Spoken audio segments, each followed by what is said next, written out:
Vocês estão felizes, queridos? Mais uma vez, vocês estão felizes?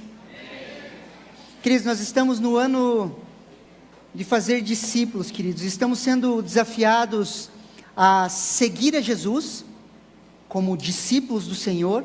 E nós estamos também sendo desafiados a ajudar outras pessoas a seguirem Jesus, que é o papel do discipulador. Repete assim comigo, discipulador. Então nós estamos nesse desafio, queridos, como discípulos, seguirmos a Jesus, e como discipuladores, queridos, ajudar outras pessoas a seguirem a Jesus.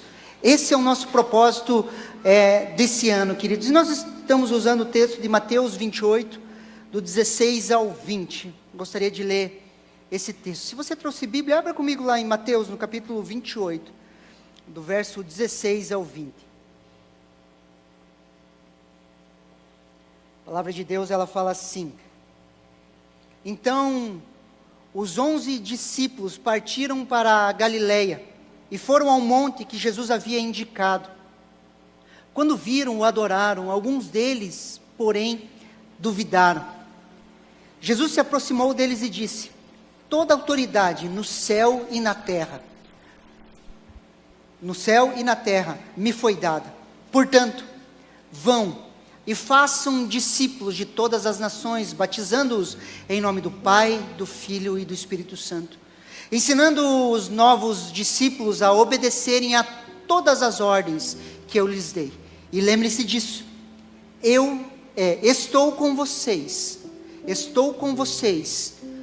até o fim dos tempos. Essa é uma promessa poderosa, queridos. Toda autoridade foi dada a Jesus. O seu nome está acima de todo nome. E Ele nos comissiona a fazer discípulos de todas as nações. Jesus, Ele olha para os 11 e fala assim, toda autoridade nos céus e na terra foi me dada. O meu nome está acima de todo nome. Todo joelho se dobrará à autoridade que foi posta a Jesus. E Ele olha para a igreja, Ele fala o quê? Eu empodero a vocês, porque toda autoridade foi me dada. Portanto, vão e façam discípulos. Aquilo que foi me dado, eu empodero a vocês.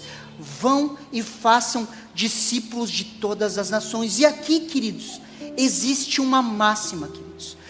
Todo aquele que segue a Jesus, todo aquele que é discípulo verdadeiro de Jesus, todo aquele que teve um impacto com a cruz, todos aqueles que nasceram de novo, estão caminhando, seguindo a Jesus, todos aqueles que dia a dia negam a si mesmo, tomam a sua cruz e se tornam seguidores de Jesus, discípulos de Jesus, existe uma máxima: eles vão se tornar discipuladores, eles vão ajudar pessoas a seguirem a Jesus. Tudo aquilo que Jesus faz em nós, Ele quer fazer através de nós. O apóstolo Paulo, em 2 Coríntios, quando ele vai falar do ministério da reconciliação, ele fala que em Cristo Jesus, nós fomos reconciliados com Deus, nós temos paz com Deus, nós fomos reconectados com Deus. O que o apóstolo Paulo fala? A todos aqueles que foram reconciliados com Deus, existe sobre eles o ministério da reconciliação, como se através desses, Deus clamasse: reconciliem-se com Deus. E isso é uma máxima, queridos. Se o ministério da reconciliação está sobre nós, nós vamos ser aqueles que reconciliam o mundo com Deus. Se eu e você somos verdadeiramente discípulos de Jesus, automaticamente nós vamos discipular pessoas, nós vamos ajudar pessoas a seguir a Jesus. Talvez você fale: pastor, eu não quero ser líder. Eu não estou falando em ser líder, queridos. Eu estou falando em ser alguém que ajuda a outra pessoa a seguir a Jesus. Consegue me entender, sim ou não? E essa é uma máxima. Por quê? Se seguimos a Jesus, queridos, e o discipulado começa na intimidade, vamos ser transformados à sua imagem. E esse é o núcleo do nosso chamado. Queridos, quando nós estamos na intimidade com Deus, nós vamos sendo transformados à imagem de Cristo Jesus, sim ou não? nós contemplamos a sua face, somos transformados, e esse é o núcleo do nosso chamado. O núcleo do nosso chamado é ser como Jesus. Repete assim comigo: ser como Jesus. Chamado, queridos, não é o que eu faço, nem o que eu conquisto, é em quem eu estou sendo transformado. Muitas vezes, queridos, quando falamos de chamado, muitas pessoas, o que eu preciso fazer? O que eu vou ganhar com isso? Chamado não tem nada a ver com isso, queridos. Chamado tem a ver em quem eu estou me transformando. À medida que eu vou tendo comunhão com o Cristo, eu vou sendo transformado à sua imagem, e automaticamente o meu fazer muda. Posso ouvir um amém? E automaticamente eu vou ter as minhas conquistas. Só que o fim do meu chamado não é aquilo que eu faço ou aquilo que eu conquisto. É naquilo que eu estou me transformando. A maturidade de um crente não se mede, queridos, nas suas conquistas ou naquilo que ele está fazendo, mas é naquilo que ele está se transformando. A ponto de nós reconhecermos que essa pessoa segue Jesus. Por quê? Porque os frutos do Espírito estão fluindo através da vida dela, e você percebe que a pessoa não foi batizada em um pote de vinagre, ela não é atribulada, ela não... E isso é medido nos relacionamentos. Sim ou não? Chamado não é o que eu faço nem o que eu conquisto, é no que eu me torno. E ser como Jesus é o nosso centro, queridos. Toda a nossa vida, ela foca nisso, em ser como Jesus. Em ser como Jesus. Olhar Ele como o prumo das nossas vidas. Não me meço com relação ao meu irmão, eu me meço com relação a Cristo Jesus. Quando eu entro, queridos, e começo a me comparar com o outro, queridos, eu sempre vou me comparar com alguém que talvez na minha cabeça tenha uma moralidade menor que a minha. Para quê? Para que eu simplesmente me sinta melhor do que o outro. Por isso que a gente gosta de fofocar na igreja. Por isso que a gente gosta de falar do outro. Só que se eu me comparo com o prumo, que é Cristo Jesus, eu vou olhar todas as vezes que eu estou fora de prumo. Eu e você somos uma parede torta.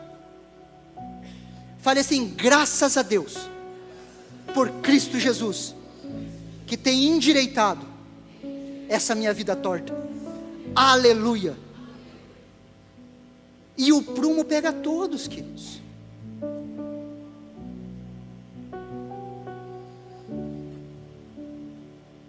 Da próxima vez se pensar, se comparar com alguém, lembre-se disso. Se compare com Jesus.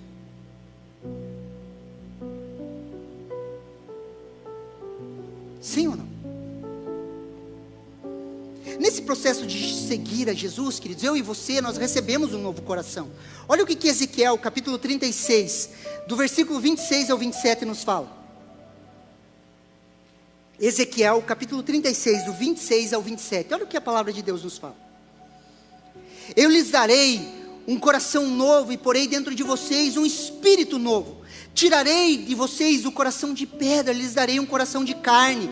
Porei dentro de vocês o meu espírito e farei com que andem nos meus estatutos e guardem os meus juízos.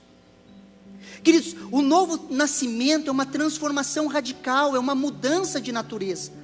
É a transformação desse coração, é um transplante de coração, queridos. Um coração novo, uma nova natureza. É receber esse coração, coração disposto a obedecer. Um coração que vai se moldando ao coração de Jesus. Quando nós falamos de novo nascimento, queridos, essa mudança de coração, essa mudança de natureza. Quando você olha Ezequiel estava olhando o tempo da graça, ele estava vendo a possibilidade do novo nascimento. Na minha visão, queridos, os profetas, quando tinham relapsos daquilo que nós íamos viver, eles pulavam de alegria. O ministério profético, queridos, no Antigo Testamento, ele funcionava e ele era ativado quando o sacerdócio falhava. Quando o sacerdócio começava a falar, porque a ideia de Deus era fazer da nação de Israel reis e sacerdotes, aonde Deus governaria eles através do sacerdócio. O sacerdote entraria na presença de Deus, traria as direções, e o povo ouviria essas direções e seguiria as direções dadas por Deus ao sacerdote. Consegue me entender, sim ou não? Então o sacerdote representava o quê? O povo diante de Deus. Quando esse fluxo falhava, o que Deus fazia? Levantava os seus profetas. E o profeta representava Deus diante do povo. Por isso que quando o profeta entra para ungir a Davi na cidade, todo mundo fica com medo. Porque fizemos alguma coisa errada, o profético se levantou.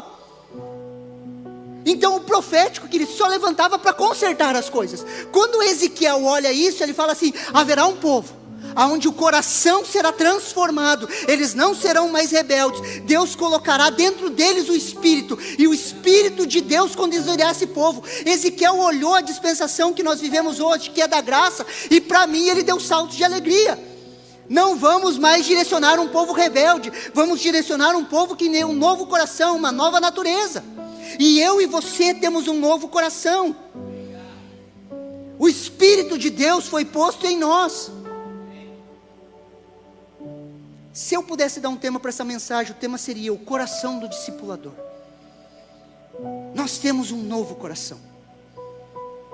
Nós não temos mais um coração de pedra, mas nós temos um coração de carne.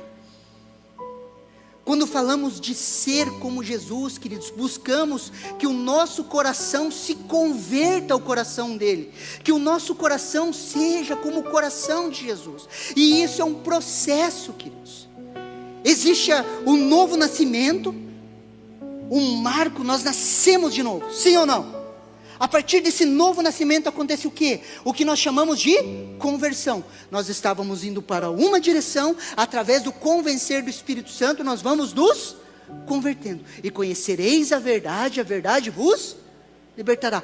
Nós vamos conhecendo o coração de Jesus e nós vamos sendo libertos do nosso individualismo, do nosso egoísmo, das nossas coisas, das nossas mesquinharias, e nós vamos sendo transformados à imagem de Cristo Jesus. E o nosso coração vai se convertendo ao coração de Jesus. E como que o coração de Jesus é? Mateus capítulo 11, do versículo 28 ao 30.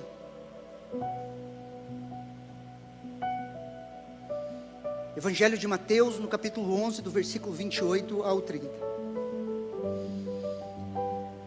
Venham a mim, todos vocês que estão cansados e sobrecarregados, e eu os aliviarei. Tomem sobre vocês o meu jugo e aprendam de mim, porque sou manso e humilde de coração, e vocês acharão descanso para a sua alma, porque o meu jugo é suave e o meu fardo é leve, e vocês acharão descanso para as suas almas. Como que é o coração de Jesus, queridos? Manso e humilde. Queridos, esse é o único versículo bíblico que fala sobre o coração de Jesus. É o único versículo que fala sobre o coração de Jesus. E o coração de Jesus, queridos, é manso e humilde. Se o coração de Jesus, ele é manso e humilde, o coração do discípulo é manso e humilde. Por consequência, o coração do discipulador vai ser manso e humilde. Manso e humilde. A maioria das nossas dificuldades de relacionamento é porque o nosso coração não é manso e o nosso coração não é humilde. A maioria das nossas dificuldades de encontrar saúde nos nossos relacionamentos é porque nosso coração não é manso nem humilde. Consegue me entender, sim ou não? E o coração de Jesus, ele é manso e humilde.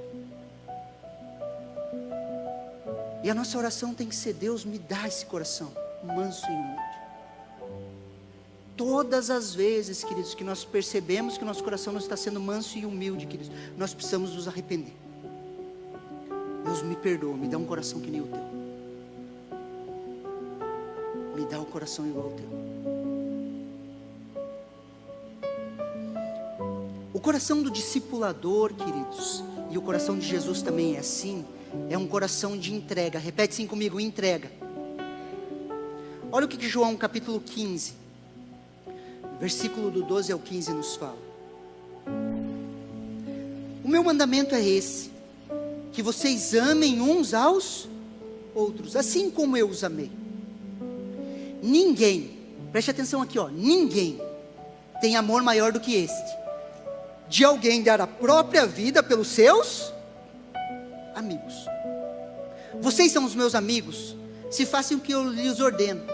Já não chamo vocês de servo, porque o servo não sabe o que o Senhor faz, mas tenho chamado vocês de amigo, porque tudo que ouvi do meu Pai, lhes dei a conhecer. Ninguém tem amor maior do que esse, queridos, de dar a sua própria vida aos seus amigos. Queridos, a amizade, ela é um valor central no reino de Deus. A amizade é um valor central no reino,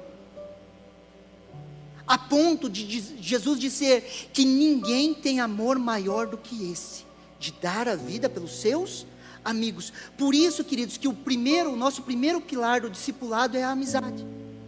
Discipulado não acontece, queridos, sem amizade. Quando buscamos pessoas, queridos, para serem os nossos amigos, onde nós buscamos desenvolver amizade. E amizade, queridos, existe entrega, queridos, entrega de vida. Queridos, Jesus literalmente entregou a sua vida pelos seus amigos, sim ou não? Sim. Quando nós estamos com os nossos amigos, nós estamos discipulando e ajudando pessoas a seguirem a Jesus, o que nós estamos fazendo? Entregando a nossa vida, desgastando a nossa vida, entregando o nosso tempo. Queridos, dinheiro você recupera, sim ou não? Você pode ter uma quebra, querido, você trabalha, você se vira, de algum jeito, vende bolo de pote, faz qualquer coisa, você recupera, sim ou não? Agora tempo você não recupera. E quando você dedica tempo a cuidar e discipular de pessoas, você está entregando a sua própria vida. Entregando a sua própria vida, servindo pessoas. Quando nos desgastamos, queridos, para que eles também compreendam a vontade de Deus, para que pessoas compreendam a vontade, o propósito de Deus para as suas vidas. Olha o que o versículo 15 nos fala.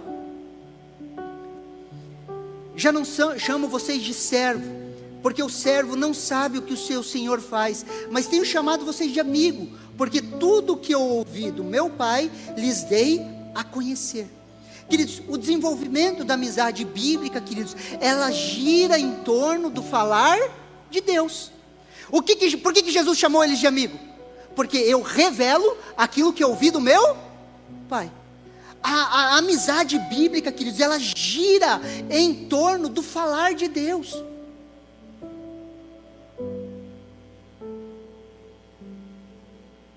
Aqui não acontece, mas em alguns lugares acontece. O jovem fala, não, eu vou lá, buscar meus amigos, Mas a verdadeira intenção é que ele quer viver aquelas coisas que eles estão vivendo. Não só os jovens, queridos, tem outros também mais velhos, assim, parece adolescente, adulto. O cara acha legal, ele quer viver. Queridos, não é isso, por quê? Porque a verdadeira amizade bíblica, ela começa e gira em torno do falar de Deus. Consegue me entender, sim ou não? Jesus não chama de servo, mas de amigo, porque o que Jesus ouvia do Pai, Ele falava aos seus amigos. Você ouve a Deus através do seu devocional, da leitura bíblica, do agir de Deus na sua vida, sim ou não? Ouve ou não? Então é esse falar, queridos, que desenvolve a amizade, aonde você ouve a Deus e compartilha com os seus amigos.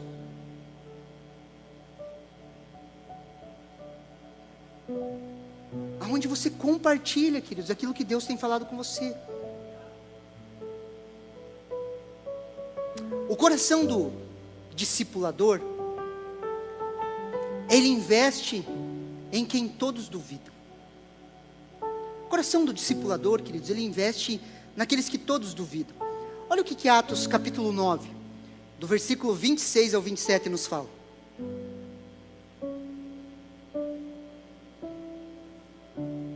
Olha que interessante, queridos.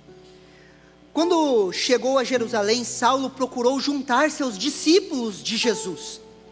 Porém, todos tinham medo dele, não acreditando que ele fosse discípulo. Mas Barnabé, tomando-o consigo, levou aos apóstolos. Contou-lhes como Saulo tinha visto o Senhor no caminho e que o Senhor tinha falado com ele. Também contou como em Damasco Saulo tinha pregado ousadamente. Queridos, após a conversão de Saulo, Paulo, ele era temido pelos cristãos, queridos. Todos lembravam que ele os havia perseguido, mas Barnabé foi quem quebrou essa barreira. Barnabé quebra essa barreira, queridos. Quem que é Barnabé, queridos? O seu nome de nascimento é José. Ele é apelidado profeticamente de Barnabé como filho da consolação. Uma por causa da sua personalidade, e quando nós olhamos os textos, você vê que Barnabé é mesmo filho da consolação. Aquele que acredita, consola, toca pessoas que talvez ninguém tocaria. Barnabé, queridos, é fundamental no discipulado de Paulo. E Barnabé é um exemplo de discipulador. Barnabé tem um coração de discipulador, queridos. Daquele que investe em quem ninguém investiria. Olha o que Atos capítulo 9, versículo 26 nos fala. Quando chegou a Jerusalém, Saulo procurou juntar-se aos discípulos de Jesus. Porém, todos tinham medo dele, não acreditando que ele fosse discípulo. Todos tinham medo, ninguém acreditava em Saulo, queridos.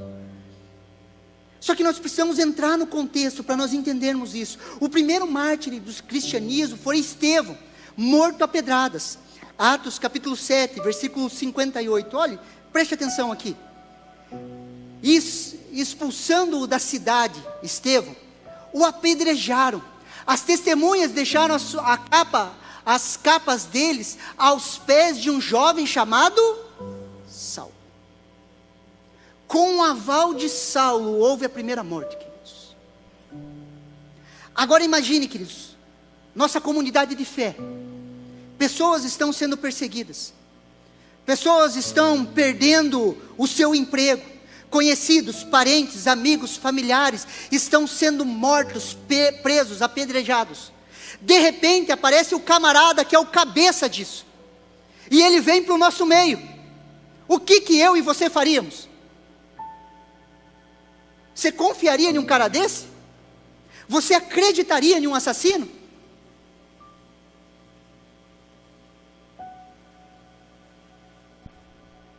Atos capítulo 9, versículo 26. Mas Barnabé, tomando-o consigo, levou aos apóstolos. Esse mais Barnabé, queridos, mudou a história. Mudou a história do cristianismo e mudou a história do mundo. Se Barnabé não tivesse pegado Saulo pela mão, queridos, acreditado naquele que ninguém acredita, queridos, e levado aos apóstolos, a história não seria a mesma.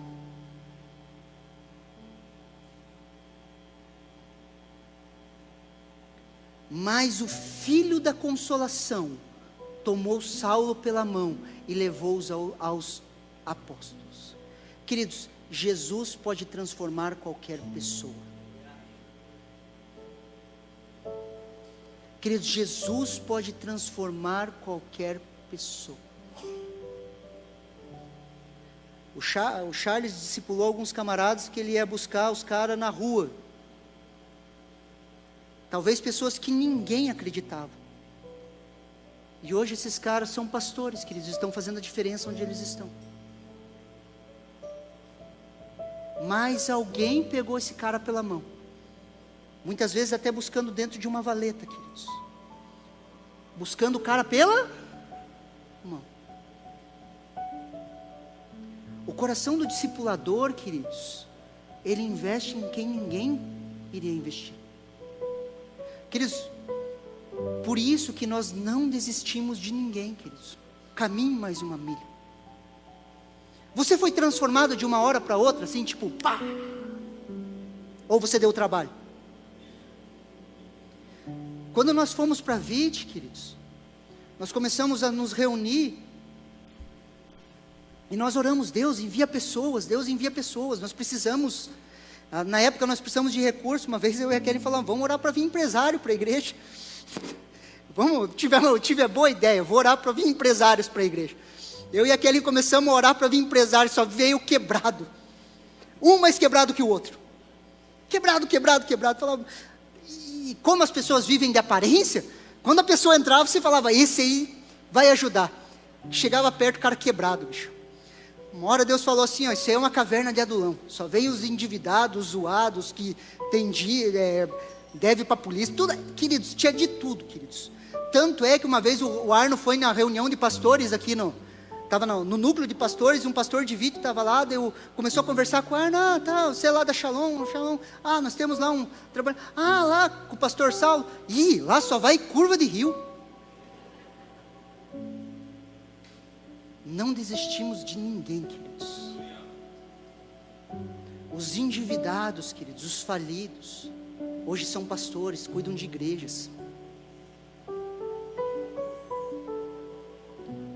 Os adúlteros, queridos, hoje são homens de honra com as suas esposas.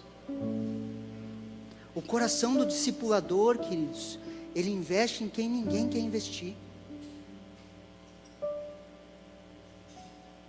O coração do discipulador, queridos, ele busca posicionar pessoas. Repete assim comigo, posicionar. Mais uma vez para você não dormir, posicionar pessoas. Queridos, Deus tem um plano para cada pessoa, sim ou não? Posso ouvir um amém? Deus tem um plano, queridos. Posicionar as pessoas em seu propósito, queridos, é a nossa paixão. Perceber que a pessoa está desencaixada, está desalinhada, ela não está vivendo aquilo que Deus quer viver, e você conseguir encaixar ela no propósito de Deus para a vida dela, queridos. De ela cumprir o seu propósito, queridos.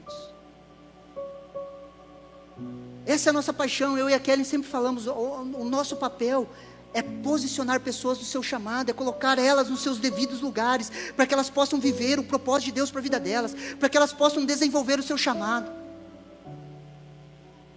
Desenvolver o seu chamado. Olha o que Atos capítulo 11, do versículo 26 ao 27 nos fala, do 25 ao 26, me perdoe. Depois Barnabé foi a Tarso à procura de Paulo, e quando o encontrou, levou para Antioquia, e durante 1 ano inteiro se reuniram naquela igreja, e ensinavam numerosa multidão. Em Antioquia os discípulos foram pela primeira vez chamados cristãos, pequenos cristos. Qual que é o contexto, queridos? Quando a igreja de Antioquia começou a crescer, Barnabé entendeu que ele precisava de ajuda, e ele procurou a ajuda de Saulo, queridos, que estava escondido em Tarso, e era uma pessoa certa para aquele trabalho. Qual que era o contexto da igreja de Antioquia, queridos? A primeira igreja multicultural, queridos. Antioquia na Síria era a 3ª maior cidade do império, queridos. Era um centro cosmopolítico, cheio de comércios, vícios e diversas culturas. Até então o evangelho era quase somente pregado aos judeus. Antioquia é a primeira igreja de gentios que vive um crescimento, aonde, queridos, gregos começam a se converter, gregos ou gentios começam a se converter em massa, e a igreja de Jerusalém, que era o centro apostólico, envia Barnabé para investigar se aquela obra era legítima de Deus, porque a igreja de Antioquia estava crescendo com a conversão de não judeus. Consegue me entender? E Barnabé vai para lá, cara. E Barnabé vai para lá, e ele entende o chamado de Paulo. Olha o que Atos capítulo 9, do versículo 15 ao 16 nos fala. Mas o Senhor disse a Ananias: vá, porque esse é para mim, ele está falando de Paulo, vá, porque esse é para mim um instrumento escolhido, para levar o meu nome diante dos gentios e reis, bem como diante dos filhos de Israel, pois eu mesmo vou mostrar a ele quanto deve sofrer pelo meu nome. Saulo estava na sua cidade natal, queridos, Tarso, há cerca de entre 7 e 10 anos, em um período de silêncio na vida de Paulo. E Barnabé sabia o seu chamado. O chamado de Paulo era para os gentios. A igreja de Antioquia estava em um boom de crescimento de quem? De gentios. Quem que estava coordenando o trabalho? Barnabé. O que Barnabé pensa? Eu conheço um camarada chamado Paulo, lá de Tarso, e eu vou atrás dele. Muitos haviam esquecido a Paulo, mas Barnabé não. Ele sabia que Saulo tinha um chamado para os gentios e foi buscá-lo. E Barnabé reposiciona Paulo no seu chamado. Período de silêncio, escondido em Tarso, um movimento. Barnabé não está preocupado com a sua liderança. Ele não está preocupado em ter alguém que possa tomar o seu cargo. O que ele faz? Eu vou atrás de Saulo, para reposicionar esse cara no seu chamado. E isso tem um preço. Olha o que Atos 11, versículo 25 nos fala. Depois Barnabé foi a Tarso à procura de Saulo. Você acha que eles se falavam por WhatsApp direto, queridos? Provavelmente Paulo estava 10 anos em Tarso. Barnabé não tinha contato. Ele fala, eu vou atrás dele. Foi uma viagem de navio ou por terra, queridos, cerca de 150 a 200 quilômetros de distância. Ele deixa a liderança da igreja e ele percorre 200 quilômetros, queridos, ou de navio ou na canela, para chegar em uma cidade e procurar uma pessoa. Ele não sabia onde ele estava, porque ele foi para procurar Saulo. Barnabé sai de um avivamento em Antioquia, para ir atrás de um homem que a maioria ainda temia e ignorava. Consegue me entender, sim ou não? O coração do discipulador, queridos, é um coração desprendido. Repete assim comigo, desprendido. Mais uma vez, desprendido. Olha o que Atos capítulo 13, versículo do 1 ao 3 nos fala.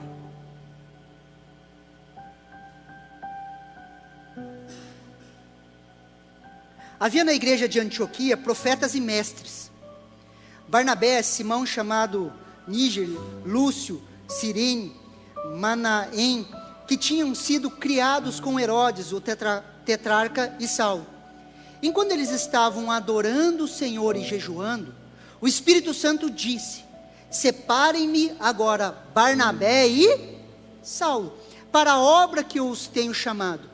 Então, jejuando e orando, impuseram as mãos sobre eles e os despediram.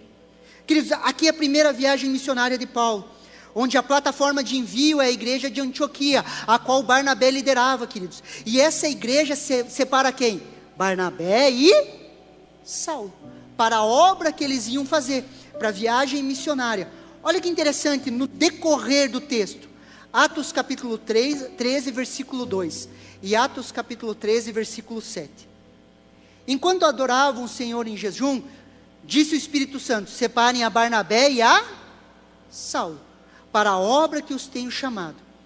Versículo 7. Esse, Sérgio Paulo, mandou chamar Barnabé e Saulo, porque queria ouvir a palavra de Deus. Olha como essa transição começa a acontecer, e Paulo começa a assumir a liderança. Atos capítulo 13, versículo 13. Paulo e seus companheiros navegaram de Pafos para Perge. Aqui Lucas, queridos, que é o autor, ele já começa a destacar Paulo como uma figura central de liderança. Atos capítulo 13, versículo 43. Muitos judeus e prosélitos piedosos seguiram a quem? Paulo e Barnabé. É proposital, mostrando que a liderança foi transicionada para Paulo. Paulo e Barnabé, que conversaram com eles e os encorajaram a continuar na graça de Deus. Queridos, em uma era que sempre nos falam, seja o protagonista, seja a figura central, o coração do discipulador é um coração desprendido, aonde a liderança, queridos, sempre é para aquele que está na frente, e as pessoas gostam disso. O coração de Barnabé nos ensina a ser desprendido. O coração do discipulador é desprendido, queridos. Consegue me entender, sim ou não? Barnabé não estava preocupado, queridos, com a posição. Não estava preocupado se o nome dele era colocado antes ou depois. Barnabé não estava preocupado com essas coisas, queridos. Queridos, a nossa era, queridos, seja o primeiro, seja o protagonista da sua história. Faça dos outros coadjuvantes.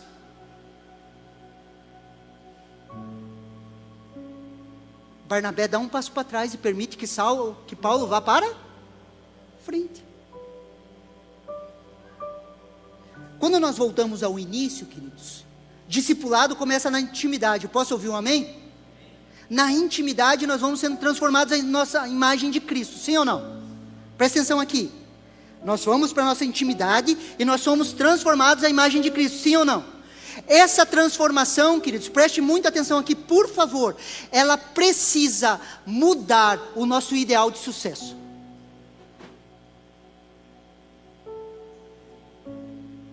Se o nosso ideal de sucesso não for alterado, queridos, com o mover de Deus nas nossas vidas, nós vamos correr atrás do vento. Se o ideal de sucesso de Barnabé era ser o líder, ter a posição, era estar à frente, ele abafaria o chamado de Paulo e não permitiria que Paulo tomasse a liderança. Consegue me entender, sim ou não? Um dia, queridos, todo crente vai ter que sentar diante de Deus e perguntar para si mesmo: o que é sucesso para mim?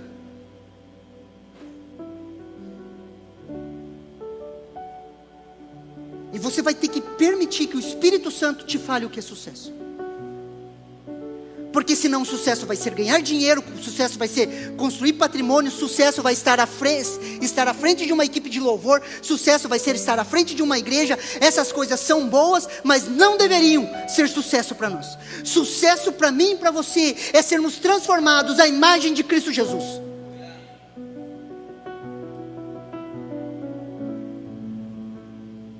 Somos bombardeados, queridos, com um ideal de vida. Todos os dias na rede social, em tudo que os nossos olhos colocam, somos bombardeados por um ideal, seja aquilo, seja isso. Coloque os seus desejos à frente dos outros. Consegue me entender, sim ou não? O nosso ideal de sucesso precisa ser alterado.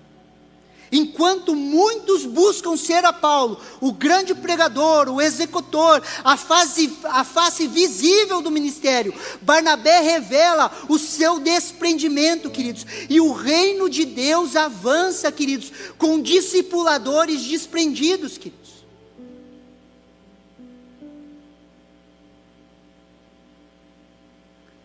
Existe um livro que se chama História do Cristianismo, eu esqueci o nome do autor, e ele fala que o cristianismo se espalhou pelo Império Romano, sabe como? Através das pessoas simples do comércio. Não foi pela mão dos apóstolos, foi pelas pessoas simples que tinham as suas vidas impactadas por Jesus e testemunhavam a outras e a outras e a outras e a outras. O cristianismo se espalha pelo meio dos desconhecidos.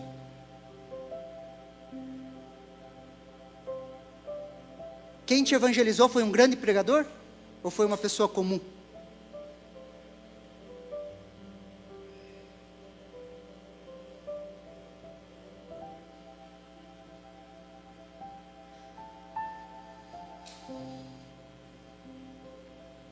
Esses últimos anos, queridos, a gente teve o privilégio de caminhar com muitos pastores, até discipular alguns pastores. Às vezes a parte mais difícil de tirar do coração do cara é que ele não é especial.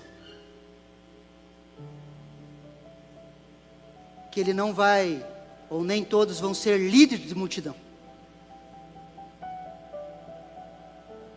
E você não tira porque o cara fala: não, Deus tem um chamado especial para mim, e ele desgasta a vida dele atrás disso.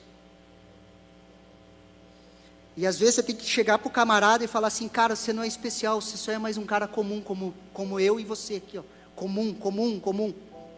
Aonde nós vamos ter as nossas lutas, as nossas dificuldades, aonde nós vamos evangelizar, e não faz diferença se eu prego para 50 ou para 10 mil, não faz diferença. Deixa eu te dar uma boa notícia: você não é especial.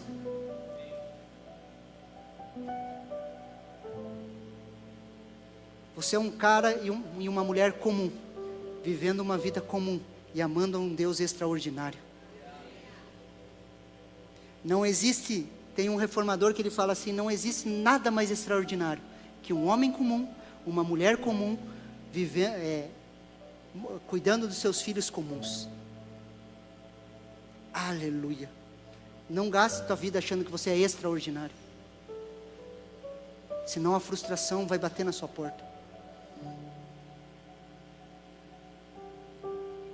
O coração do discipulador, queridos, é esse coração desprendido. Queridos, se outro passar na frente, glória a Deus. O reino está avançando. Tomara que o pessoal de VIT não assista esse vídeo. Eu vou abrir meu coração aqui, falei para Kelly. Eles fizeram um retiro de jovens e eles não me chamaram para pregar, queridos. Pela primeira vez em 8 anos eu não prego lá. E daí meu coração se feriu. Falei, não fui chamado para pregar, nem para ir lá.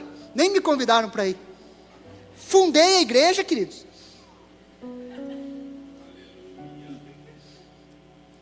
Fiquei ali, né? Eu falei para aquele, primeira vez, né? Não chama a gente. Daí ele falou, ainda bem. O papel do líder, queridos, é ser invisível. Sabe qual que é o sucesso, queridos, disso? Sabe qual que é o sucesso disso? A igreja não depende de mim. Fui descartado, tudo bem. Não depende. E quando você olha as coisas funcionando, não depende de... E a glória a Deus por isso. Se você olha para qualquer estrutura aqui, qualquer departamento, e você acha que no fundo do teu coração depende de você, querido, você está totalmente enganado.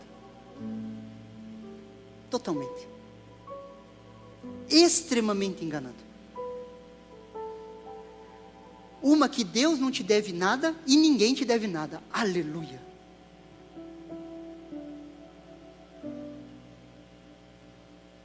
Sim ou não?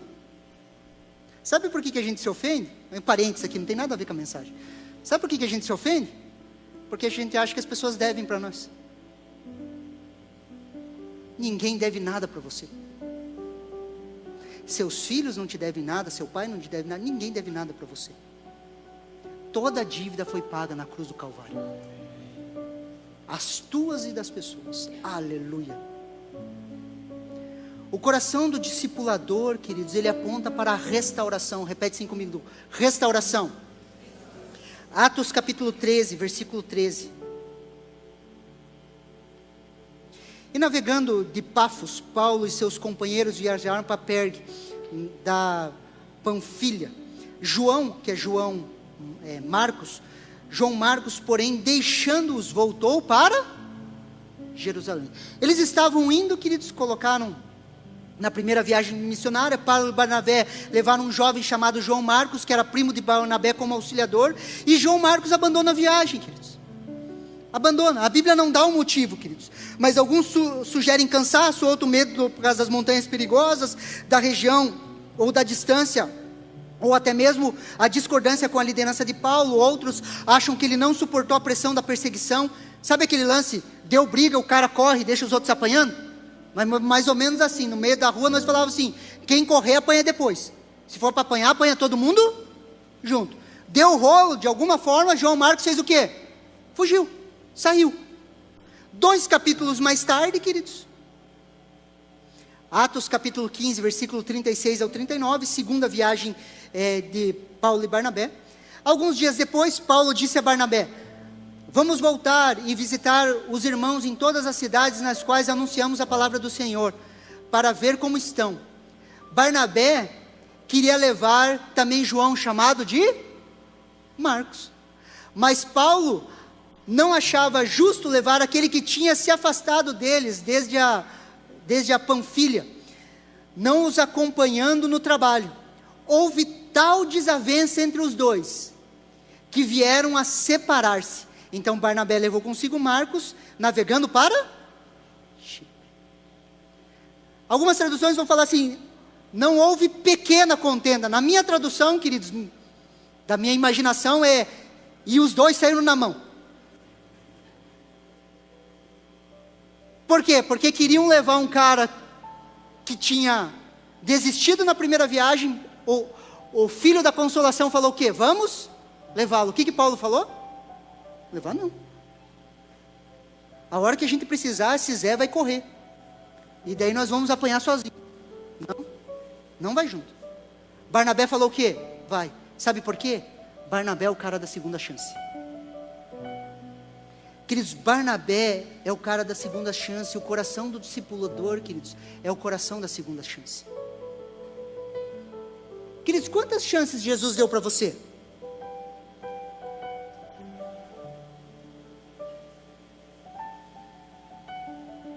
Você acertou de primeira tudo? Você compreendeu e discerniu tudo de uma vez? Ou você precisou de pessoas que tivessem paciência, queridos? Pessoas que te dessem uma segunda chance, pessoas que insistissem mesmo em cima de um erro. Pessoas que te amassem, queridos, te acolhessem. Eu e você não acertamos de primeira. Entre erros e acertos, nós temos permanecido. E Barnabé, queridos, esse cara da segunda chance.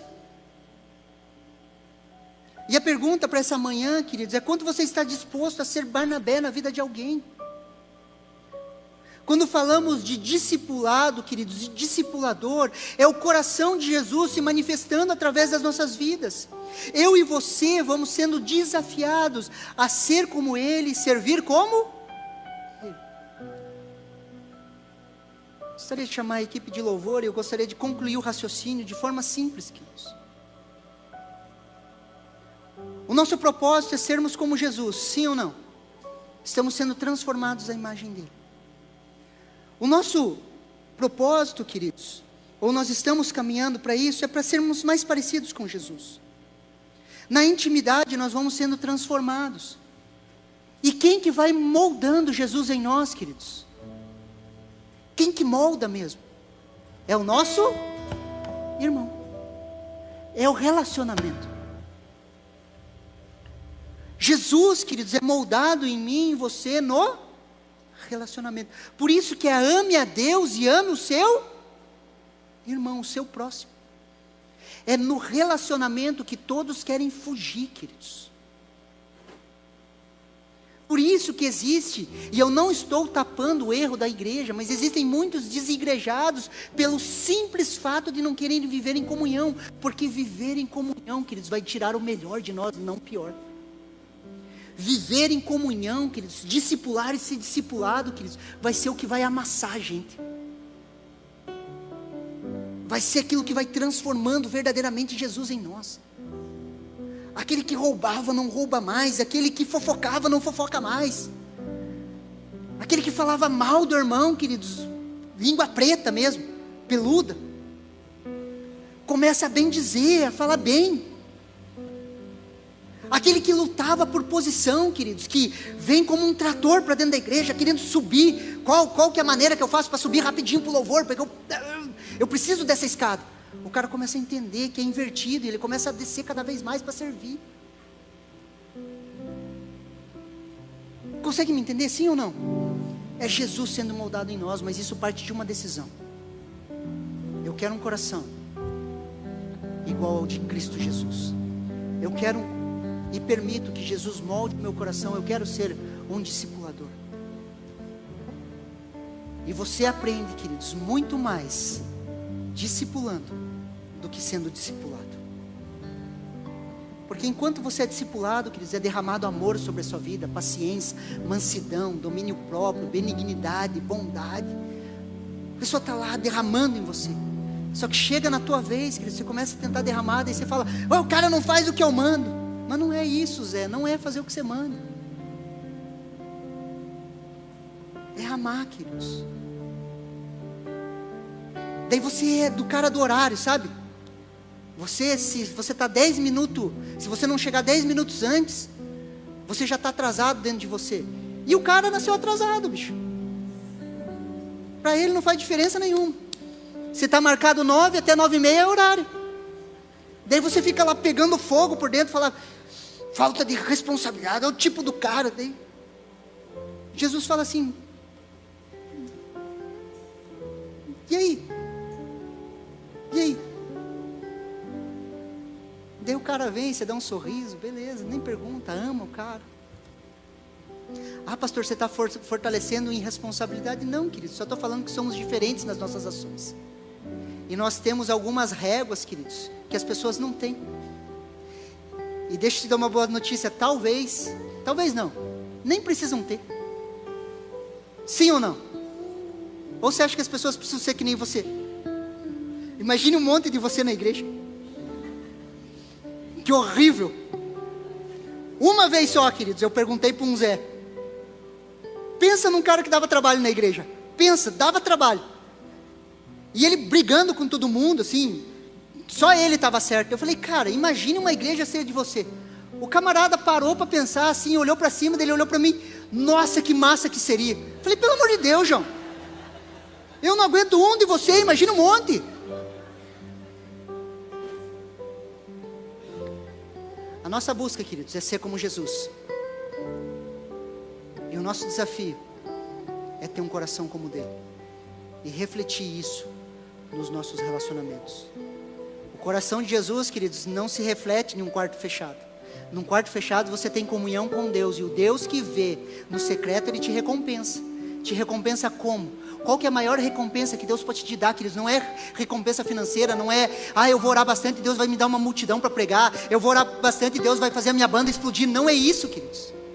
A maior recompensa que você pode ter é o amor de Cristo sendo derramado no seu coração e tocando a vida de pessoas.